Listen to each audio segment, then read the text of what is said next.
Should you list a Cybertruck on Turo? This is a question that I have recently been getting left and right in the comment section. There's been amazing Reddit threads on this as well, and it's a very hot topic, which actually tells you a lot about the Turo platform and some of the do's and don'ts when you're thinking about listing a vehicle, regardless of what car it is. So we are going to break down what is happening with Cybertrucks and what you should really be aware of and why you should proceed with caution. Now, I am an early reservation holder for Cybertruck, and recently my order got called up, well, actually a while ago, and I never ended up placing it. Now, I had always intended that the minute my order got called, I was going to place that order, and I was definitely going to list this car on Turo because it's new, it's novel, and it was going to crush it on the platform. And that's how things used to go on the platform. Now, back in 2020, I was one of the first people to list a Corvette C8 on the platform, and it absolutely crushed it. Now, the C8s were a complete refresh on the design of these Corvettes, and it was something new, something Corvette lovers haven't seen in a very long time. And those C8s were absolutely stunningly beautiful. And I was very lucky to get my hands on an allocation very early on. And my C8 was literally bringing in $500 per day. That was my Turo day rate, which of course now is really non-existent and nowhere near when you look at the Corvette C8. So novelty definitely does drive price points upwards, but something has changed in the landscape over the last couple of years to where you can't even ride out the high day rates when a car is new on the platform and really bring in a lot of money, because saturation is almost happening way too fast. And I actually did not see this one thing coming with the Cybertrucks, and it absolutely blew my mind. So let's go into what's happening in the market with the Cybertrucks. Now, I did a video back in March with so many of you guys saw, and what we were doing is we were tracking how many Cybertrucks were on the platform and how quickly it was going to grow, because Tesla just started putting out deliveries of the Cybertrucks. It was new, it was novel, everyone was excited, right? Now, back in March, when we looked at the marketplace, there was about 30 something Cybertrucks listed, which was already very impressive given that this is a six-figure car to own. It cost over $100,000, and that's just for the base model, and it goes upwards from there because they are still on the Founder Series, right, which has a $20,000 markup on it. But it has absolutely exploded on the Turo marketplace, and that has not been so good for some people. So if you're considering listing a Cybertruck on the platform, let's dive in and see what's actually happening so you can make an informed decision. I'm trying to know how many of you guys actually like the design of the Cybertruck, and is it something that you would buy totally like leisurely and unassociated with having to list it or make any money? Comment below and let me know what you think. You know, one of the things that when the Cybertruck came out and I started seeing them, I thought I would totally love it. Don't get me wrong, it's a super cool car. Like, obviously, design-wise, it's insane, but I didn't super love the way that it looked. But I'm just curious to know what you guys think about it, and I would still love to own and drive one any day. I'm a huge Tesla fan as it is, so yeah, just curious. All right, so what I'm showing you guys here is kind of what the ordering process looks like when your order gets called for a Cybertruck.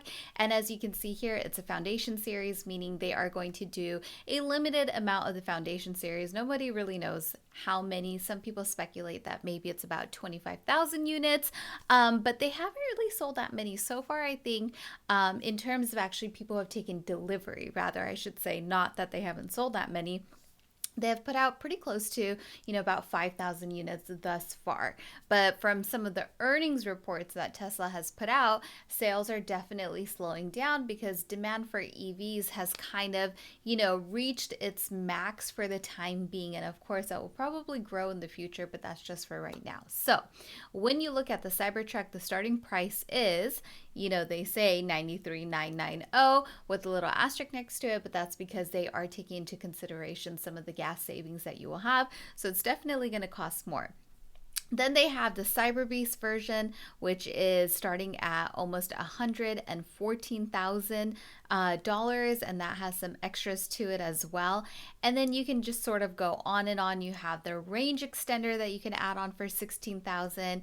It has a lot of stuff that is included in it, but that price can definitely go up. Now, for the purpose of our demo here today, I'm just going to choose really the base model just so we can take a look at what the prices look like. Now, base cost of the car is about $80,000 for the Foundation series. They add on $20,000, which has its own bells and whistles, including FSD and, laser etching and all that good stuff to make it extra special.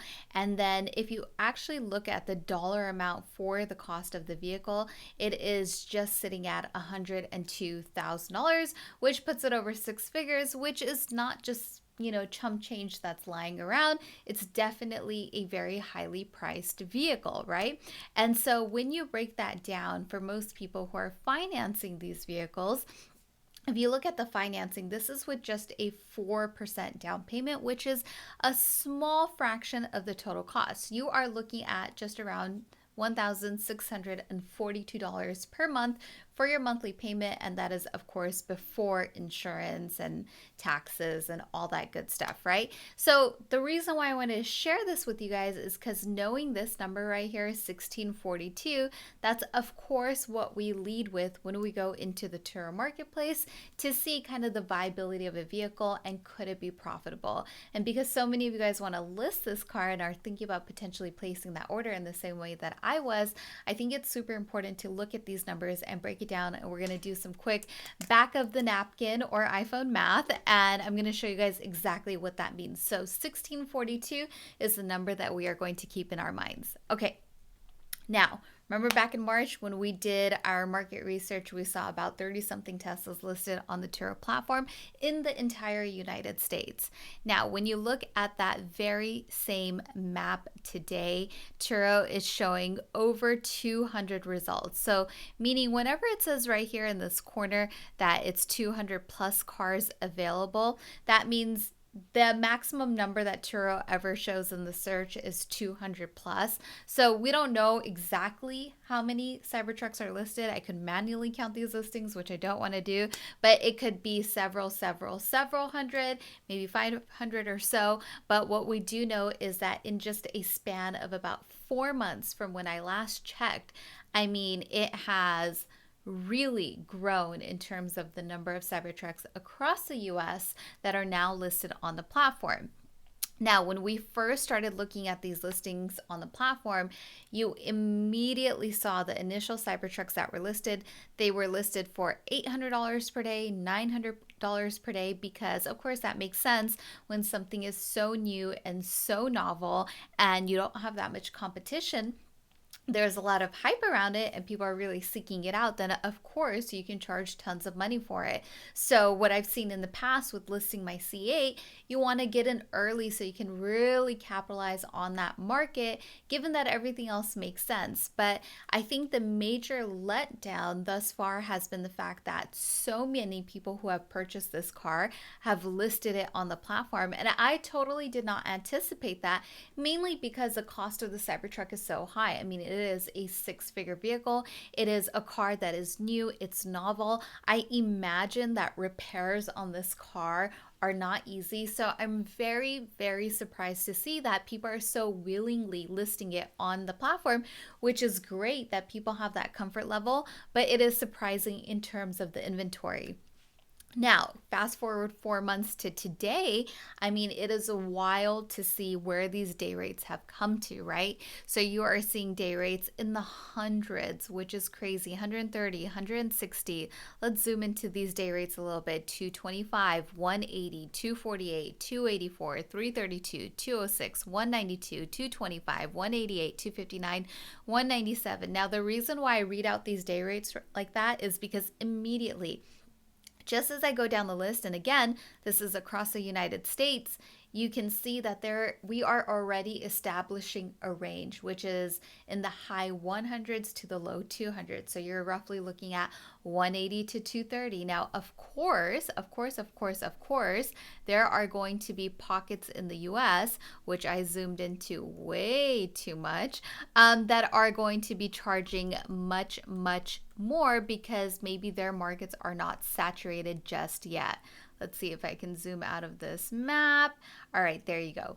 So you will see certain areas where, okay, you might see a Cybertruck here or there in its market where it's getting maybe 449 or something even higher than that, but that's probably because they aren't as saturated yet. But for the most part, in majority of the states in the United States, you are going to see a lot of Cybertrucks listed, which is what is pulling these day rates down, right? That's just the law of economics. When there is more supply and saturation of a certain vehicle in markets, then the price points are going to come down because that's how you begin to compete, right? There aren't too many differentiating factors about this car. They're all essentially the same, right? Some of them might have maybe special wraps, special, wheels, or just, small things that might set it apart, like this wrap right here.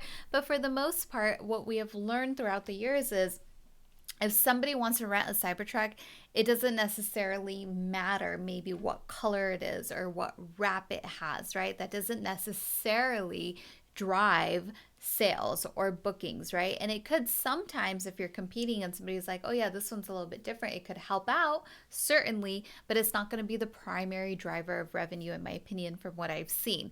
So when it comes to listing a Cybertruck and you start to see how quickly the market has changed, then you really have to double check your math. Now, I love to use kind of that saying of you don't want to look at where the ball is right now, you want to see where it's going, right? Because one key thing that we have to remember, and as I was reading through the Reddit forums and people were talking about listing these Cybertrucks, is that, hey, right now we're in peak season. It's summertime. This is when we have a lot of demand. People are traveling, people are out renting cars, they're spending that discretionary income that they have, and that drives day rates up, right? So this right here, what we're seeing, this is really best case scenario throughout the year because we're in peak season. So imagine what happens when we have the slower months in the market. Can you sustain your car payments and your business in the slower months? So you don't want to look at where things are at right now to make a decision, but you want to make that decision based on where things will go, because you have to balance out the entire year, because this business is certainly very seasonal. So with that said, let me show you guys a little bit of math, okay? So one of the things that we discussed is the payments on the Cybertruck are, let's just say $1,650, just to make the math easy. Now, based on the averages that we saw on the platform, let's be generous, okay? And let's kind of take the higher end of it because it's summer right now, and then we'll work our way back from that. Let's say your day rate is $230 per day, and we know on average most hosts will be on the 75% host protection plan, which means you're going to give Turo 25% of your day rate. So we are going to take 75% of our $230 day rate to understand what our net take home is from any trips that are booked with our Cybertruck. So far we can see that we are going to take home $172.50 per day if our day rate is $230. Now, if we take our car payment and we divide it by $172.50, we can now see that it is going to take us 9.5 days just to cover our car payment. 9.5 days based on a day rate that is in the summer, in my opinion, is not a fantastic number to arrive at to break even on just your car payment, right? So that doesn't include insurance, which we know insurance on Teslas is expensive. It's typically more expensive than many other cars. So on top of that, you have the cost of insurance and any other stuff that might be needed for the vehicle or to run your business. So 9.5 days to break even in the summer is not spectacular, right? Because that requires you to have bookings more than the number of weekends that we have. So 4 weekends in a month, 2 days each, 8 days, where you can almost guarantee that you get those bookings on the weekends, is still not going to help you break even. And that's during the summer. Now, when I went through a lot of these listings just to see how many days booked these Cybertrucks are getting, on average for the month of July, I was seeing about 7 to 9 days, right? And today is July 27th. So the month is almost over. We only have a couple of days to go. That is not great performance. And so that's why I think that there is a lot of risk in purchasing a Cybertruck for the purpose of listing it on the platform. And like one of the Redditors posted is that he just wanted to buy the Cybertruck and list on Turo just to break even, right? Just to cover his car payment so that he can enjoy the car, and that's it. It doesn't need to be profitable. He doesn't need to earn a margin. But even then, the problem is that you will likely have to rent out your car, at a minimum of 9.5 days in a best case scenario during the summer to, maybe upwards of 15 days when the market slows down.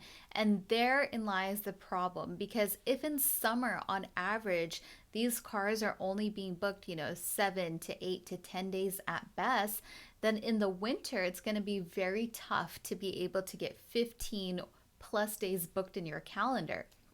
And maybe that changes over time as people get more comfortable with driving these Cybertrucks or comfortable with the idea of renting them, and EV adoption gets better and better. That can certainly change. But also what will happen over time, it's sort of a catch-22, is that yes, people will get more comfortable with booking Teslas and renting them out and driving them and charging them because they're comfortable with EVs.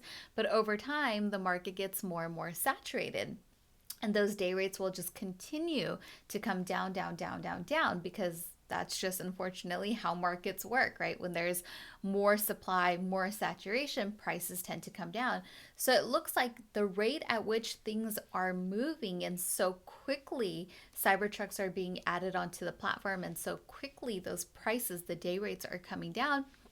I anticipate by the end of the year, we're just a little over halfway through the year, these prices are going to be in the 120 range, right? And if not 100 on the slow days or the slow seasons throughout the year, which then becomes very difficult to drive revenue. So if you are absolutely adamant about wanting a Cybertruck and listing it on the platform, my advice for you would be to wait. Wait until these cars start popping up in the used car market for a fraction of the price. Because one thing we do know, historically speaking, is that EVs, unfortunately, in the current environment, they don't hold their values. So in the resale market, you are getting killer deals on these cars, right? We've seen this with the Porsche Taycans, a car that I absolutely love and adore. Now, when they came out a couple of years ago, you could not get your hands on one for less than $140,000, right? And it just went up from there to 160 to 180, depending on which variation of it you got. But now, if you look in the secondhand market and the used market, Taycans with very low miles, like 20,000 miles on it, 15,000 miles on it, you can get them in the $60,000 range, right? So they have not held their values at all. And we see that with Teslas as well. Tesla Model Ys, there's so much craze around them and demand for them in 2021 and 2022. They were going for about $64,000 or $65,000 brand new. And now when you look at Tesla's website and you look at their used inventory, Tesla Model Ys, 2021, long range, you can get for 28,000, 29,000, 30, 31,000, right? You're getting spectacular deals on cars that don't even have that many miles on them, maybe 30, 40,000 miles on them. It's insane. So EVs, particularly Teslas, are the one type of car that I'm a huge proponent of buying in the used market, because you get such a great deal and for such good quality. So For those of you that want to list a Cybertruck, just hold off a little bit. Exercise caution because the market is still growing in terms of supply for these Cybertrucks, though day rates are continuing to drop and the demand isn't fully there yet. So to purchase a brand new six-figure Cybertruck and then list it and then expect to turn a profit on it, it would be really tough to do, but you could probably do it once these cars end up in the used car market and you get a killer smoking deal on it, which will only make you more competitive. So I would love to know if you have a Cybertruck listed or if you're thinking about listing it, what are your thoughts on it? Comment down below and make sure you hit that subscribe button.